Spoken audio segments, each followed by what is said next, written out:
ఉమ్మడి వరంగల్ జిల్లాలోని 12 మున్సిపాలిటీలకు ఫిబ్రవరి 11 ఎన్నికలు జరగనున్నాయి. అందులో వర్ధన్నపేట మున్సిపాలిటీ ఒకటి. వర్ధన్నపేట ఎమ్మెల్యే కేఆర్ నాగరాజు మనతో ఉన్నారు. సార్ చెప్పండి సార్, ఎలా జరుగుతుంది ప్రచారం? 12 వార్డులు ఉన్నాయి మొత్తం. నమస్తే అండి. పల్లవి టీవీ వాళ్ళకు ప్రేక్షకులకు అందరికీ నా యొక్క నమస్కారాలు.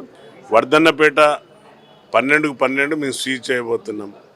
ఎందుకంటే గత 40 సంవత్సరాల నుండి ఇక్కడున్న నాయకులు, ఇక్కడున్న దొరలు అనొచ్చు, నాయకులు అనొచ్చు, లేక ఎవరన్నా అనొచ్చు, పార్టీలు ఏ పార్టీ అయినా కానివ్వండి, కాంగ్రెస్ కావచ్చు, బీఆర్ఎస్ కావచ్చు, బీజేపీ కావచ్చు, వర్ధన్నపేటను ఎలాంటి అభివృద్ధి చేయని నాయకులు ఇక్కడ ఉండి వాళ్ళ స్వార్థ రాజకీయాలు చేసుకున్నాడు తప్ప ఇక్కడ ఒక నాయకుని ఎదగనీయలేదు.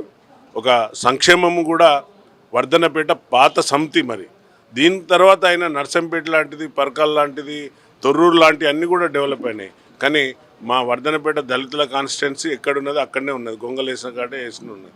అందుకే ఈరోజు నన్ను ఏ రోజైతే గెలిపించిండ్రో ఇక్కడ ప్రజలు, నేను విశ్వాసంతో నాకు ఓట్లు వేశారు. ఆ విశ్వాసంతో వర్ధన్నపేట నియోజకవర్గాన్ని అభివృద్ధి పథకాల దిశగా తీసుకెళ్తున్నా. మా గౌరవ ముఖ్యమంత్రి రేవంత్ రెడ్డి గారు ఇచ్చే సలహాలు, సూచనలు, అలాగే మా పొంగులేటి శ్రీనివాస్ రెడ్డి గారు ఇన్ఛార్జ్ మినిస్టర్ గారు, వారు ప్రతి సంక్షేమంలో నాకు ముందుండి అండగా ఉండి ఏది అడిగినా కూడా నో అనకుండా చేసుకుంటూ వెళ్తున్నాం.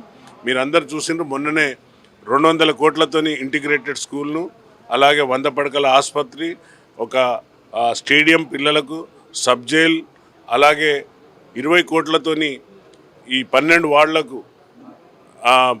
రోడ్లు, డ్రైనేజీలు, అన్ని సిస్టమ్స్ అన్నీ కూడా టెంకాయ కొట్టినాం.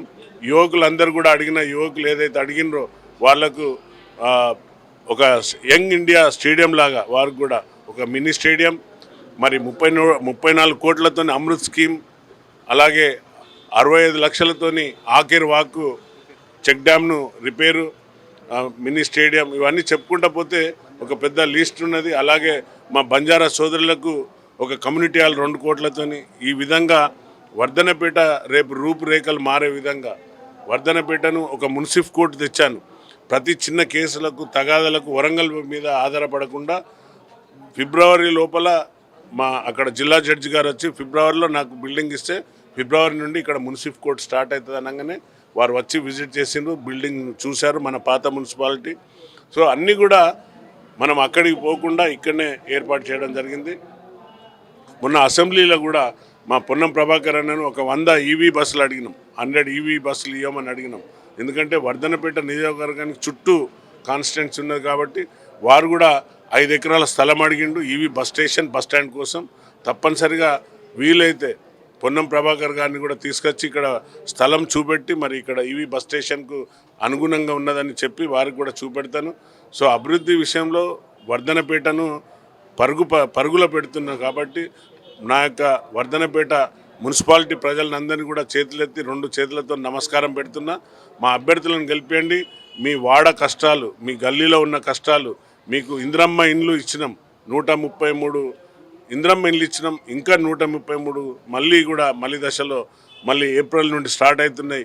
ఇల్లు లేని నిరుపేదలందరూ కూడా అర్హులైన వారికి ప్రతి ఒక్కరు ఇల్లు ఇచ్చేదానికి మేము సిద్ధంగా ఉన్నాం. మరి రేషన్ కార్డులు 10 ఏళ్ళ నుండి ఇయ్యనోళ్ళు ఈరోజు మేము రేషన్స్ కార్డు ఇచ్చినాం, అలాగే సన్నబియ్యం ఇచ్చినాం, అలాగే ఉచిత బస్సు ప్రయాణం మహిళలకు. మా తండవాసులందరూ కూడా 200 యూనిట్లు, మా నిరుపేదలందరూ కూడా 200 ఉచిత కరెంటు వాడుతున్నారు. మరి సీఎంఎఫ్ రిలీఫ్ ఫండ్ ఇమ్మీడియట్లీ ఎవరు అడిగితే వాళ్ళకు ముఖ్యమంత్రి సహాయ నిధి నుండి వారికి ఆసుపత్రికి సంబంధించిన అన్ని కూడా నేను అనునిత్యం అందుబాటులో ఉండి ఏ విధంగా డెవలప్ చేయాలనో ఈ వర్ధన్నపేట నియోజకవర్గాన్ని వచ్చే 2 సంవత్సరాల్లో దీని రూపురేఖలు మారుతాయి. ఎందుకంటే అభివృద్ధి అనేది ఎలా జరుగుతుందో చెప్పాను, చేసి చూపెడుతున్నాను. మరి చాలా రోజుల నుండి ఉండే కళ ఎయిర్పోర్ట్ వరంగల్కు, మరి అది నా కాన్స్టిట్యున్సీలో వచ్చింది. మామనూరు గ్రామంలో వితిన్ 2 ఇయర్స్లో అక్కడ కూడా మనకు ఏరోప్లేన్లు దిగబోతున్నాయి. బోయింగ్ ఏరోప్లేన్స్, మినీ ప్లేన్స్ దిగి దాని చుట్టుపక్కల ఉన్న గ్రామాలన్నీ కూడా మీరు చూస్తే శంషాబాద్ ఒకప్పుడు అడవి ప్రాంతం, ఈరోజు ఆ శంషాబాద్లో ఒక స్థల సేకరణ చేయాలంటే కోట్ల రూపాయలు పలుకుతున్నాయి. తప్పనిసరిగా మా సోదరులందరూ కూడా, మున్సిపాలిటీలో ఉన్న సోదరులందరినీ కూడా నేను విజ్ఞప్తి చేస్తున్నా, తప్పనిసరిగా కాంగ్రెస్ను గెలిపించండి. వాళ్ళు బాకీ కాడని తెచ్చి మా పైన ఏదో దుష్ప్రచారం చేస్తున్నారు. మేము ఇంకా 2 తులాల బంగారం ఇవ్వాలి, 2500 ఇవ్వాలి, 420 హామీలు అంటారు. మేము అన్నీ కూడా ప్రజలకు బాకీ ఉన్నాం, వాస్తవం. బాకీ ప్రతి ఒక్కటి తీసుకుంటా పోతున్నాం. మీలాగా దోకేబాజ్ కాలం కాదు, మీలాగా దోకాలు చేసి స్కాములు చేయం. ఇక్కడ ఉన్న గత ఎమ్మెల్యేలు ఏ విధంగా దోసుకున్నారో దానిపైన కూడా మరి మున్సిపాలిటీ పైన కూడా విజిలెన్స్ ఎంక్వైరీకి పెట్టించినాను. అలాగే 10 ఏళ్లలో 14-17 కోట్ల 100 కోట్లతోని కోనారెడ్డి చెరువును అభివృద్ధి చేస్తామని అందులో కూడా మోసం చేసిండ్రు. కనీసం ఆ చెరువు నిండని పరిస్థితి ఉంటే నా సొంత నిధులతోని దాని ఫీడర్ ఛానళ్ళు ఈరోజు క్లీన్ అయ్యి 10 ఏళ్లలో పోయేని మత్తడి ఈరోజు కోనారెడ్డిపేట చెరువు కూడా మత్తడి పోస్తే మా వ్యవసాయదారులు మా అందరు కూడా రైతన్నలందరూ సంతోషంగా ఉన్నారు. మరి దానిపైన ఆధారపడి ఉన్న మత్స్యక శాఖ సోదరులందరూ కూడా ఈరోజు సంతోషంగా ఉన్నారు. మరి ఈ అభివృద్ధి మరి ఇన్ని రోజులు వారు పట్టించుకోలేదు ఈ యొక్క వర్ధన్నపేట నియోజకవర్గాన్ని. తప్పనిసరిగా నా మున్సిపాలిటీ ప్రజలు మమ్మల్ని గెలిపిస్తారనే ఆశతో గత మున్సిపల్ ఎన్నికల్లో బీఆర్ఎస్ క్లీన్ స్వీప్ చేసింది. ఉమ్మడి వరంగల్ జిల్లాలో ఏవైతే మున్సిపాలిటీలో అన్ని క్లీన్ స్వీప్ చేసింది.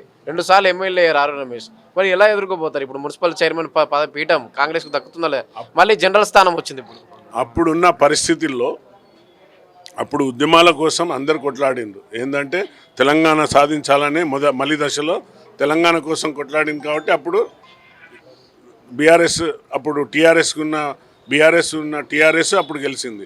రెండోసారి కూడా దొంగ వాగ్దానాలు చేసిండ్రు. ఇక్కడ ఉన్న ఎమ్మెల్యే ఎవరైతే ఉన్నారో తన సొంత అభివృద్ధి చూసుకున్నాడు తప్ప ప్రజల అభివృద్ధి వర్ధనపేట అభివృద్ధిని చూడలేదు.